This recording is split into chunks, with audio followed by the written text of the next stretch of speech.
America में सदारती इंतखाबात में चंद दिन बाकी, कौन जीतेगा और हार के बाद भी क्या हार मान ली जाएगी? लेट अली शो यू के एक और एपिसोड में आप सबको खुशामदीद। Do like, subscribe and share this content. America में सदारती इंतखाबात बस चंद ही दिन में होने वाले हैं और एंटिसिपेशन और एंजाइटी के अंदर बहुत इजाफा हो गया है। दोनों तरफ से ट्रंप साहब और कमाला हैरिस के दरमियान जो ये बातों की जंग है, उसके अंदर जो बाइडेन साहब ने भी मुदाखलत कर ली है।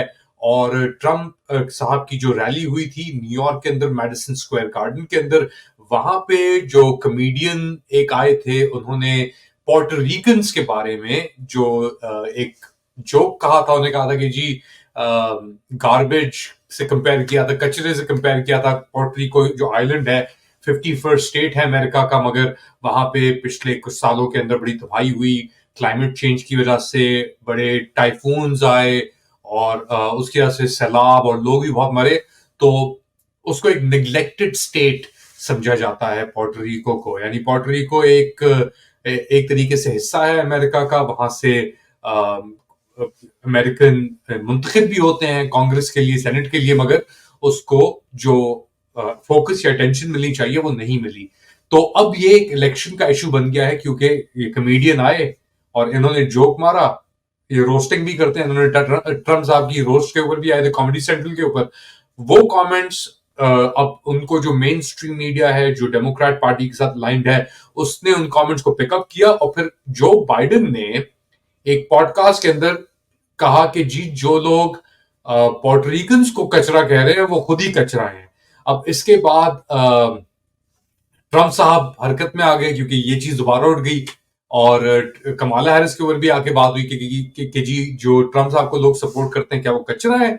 तो ट्रंप साहब फिर चेक करें आप, एक कचरे की वैन में, यानी गार्बेज ट्रक के अंदर वो ड्राइव करके आए। पहले मैकडॉनल्ड गए थे, तो वो फुल ट्रोलिंग कर रहे हैं और लग रहा है कि वो असेंडेंसी के अंदर है ट्रंप साहब। और जो margin specially battle ground states के अंदर बहुत क्लोज है, मगर ट्रंप साहब की थोड़ी अपटिक आई है उसके अंदर। तो क्या ट्रंप साहब कोई अब यानी बिल्कुल ही ऑल आउट विक्ट्री की तरफ जा रहे हैं? अगर आप इलॉन मस्क को सुने तो वो कहते हैं कि जी, वो कहते हैं 69% से ट्रंप जीतेगा। ये तो खैर यानी ख्याली बात है, क्योंकि अमेरिका के अंदर रेसेस हमेशा 50-40s के अंदर ही रहती हैं, करीब करीब रहती हैं, तो इतनी लैंडस्लाइड होने का कोई चांस नहीं है। मगर at the same time Kamala Harris की जो कैंपेन है, जिस तरीके से वो तबाह हुई है, इम्प्लोड हुई है, तो उसकी भी मिसाल हमें नहीं मिलती इतनी। इसके बावजूद ट्रंप साहब बहुत एक डिवाइसिव फिगर है और उनके ऊपर जो ये मैडिसन स्क्वायर गार्डन में रैली हुई थी, उसके ऊपर पोर्टो रिकन्स को तो एक हद तक टारगेट किया गया था, मगर फिर और भी यानी बातें थी उसके अंदर। अमेरिका फर्स्ट की जो बात की ट्रंप ने, की जी अमेरिका फर्स्ट। अमेरिका फर्स्ट एक far right, American far right किस्म का स्लोगन है, जो एक जमाने में जो व्हाइट सुप्रेमेसिस्ट थे वो कहते थे अमेरिका फर्स्ट। तो मैडिसन स्क्वायर गार्डन में 1936 के अंदर एक प्रो नाजी रैली भी हुई थी। अब एमएसएम मेन स्ट्रीम मीडिया की ये कोशिश है कि किस तरीके से पैरेलल्स बनाए जाएं कि जी जो वहां पे हो रहा है वही अब ट्रंप साहब कर रहे हैं। मगर उससे बड़ा पैरेलल जो है, और जिसने पूरे सिलेक्शन के ऊपर एक तरीके से साया बन के वो हावी हो गया, स्पेशली कमाला हैरिस और डेमोक्रेटिक पार्टी के ऊपर, वो है गाजा का इशू। और गाजा का इशू एक बेसिकली एक तरीके से टेस्ट बन के रह गया है, एक आजमाइश बन के रह गया है डेमोक्रेटिक पार्टी के लिए, क्योंकि डेमोक्रेटिक पार्टी की लीडरशिप तो उस चीज को डिनाई करी जा रही है कि यार Israel Israel Israel, right to defend. मगर डेमोक्रेटिक पार्टी का जो बेस है, प्रोग्रेसिव कह लें आप उसे, लेफ्ट लीनिंग कह लें, वो बेस रिवोल्ट में आ गया कि यार आप किस तरीके से गाजा को इग्नोर कर सकते हैं, ये जेनोसाइड को इग्नोर कर सकते हैं, और कहते हैं कि आप हमारी तो ये इसी तरह चलती रहेगी। अच्छा, एक तरफ तो गाजा का इशू है, वो उसके ऊपर डेफिनेटली डिविजन है, मगर लेबनान का जो इशू है वो भी अब बन के बहुत बड़ा एक इशू बन के सामने आ रहा है। और ट्रंप साहब ने कहा है, और ट्वीट्स भी कर रहे हैं, वो सोशल मीडिया में भी कह रहे हैं, वैसे इंटरव्यूज में भी कह रहे हैं कि वो अमन के कैंडिडेट हैं, वो जंग खत्म कराने के लिए आ रहे हैं, और वो जैसे आएंगे वो लेबनान के अंदर जो इजरायली जंग है उसको खत्म करेंगे। तो क्या ये हो पाएगा, क्या नहीं हो पाएगा? लेबनान में लेके क्या हो रहा है? तो लेबनान में लेके एक अमन मुआहिदा अपेरेंटली उसकी बात की जा रही है, जिसको इजरायली कह रहे हैं कि हम एक हफ्ते के अंदर अंदर लेबनान से हम हट जाएंगे अगर तो ये ट्रूस प्रपोजल हिजबुल्लाह की जो क्यादत बच गई है, अब क्या बचा है क्या नहीं बचा, वो अगर कबूल कर लें तो इससे एक अंदेशा ये भी आता है कि आईडीएफ के जो ऑब्जेक्टिव्स थे उन्होंने हिजबुल्लाह की लीडरशिप को तो उड़ा दिया, मगर जो उनका ये मकसद था कि जी हम ऑक्यूपाई करेंगे लेबनान को, और वो कह रहे हैं कि हम निकल जाएंगे यहां से एक हफ्ते के अंदर अंदर, मगर हमें अगर दोबारा घुसना हुआ या दोबारा अटैक करना हुआ तो हम आएंगे।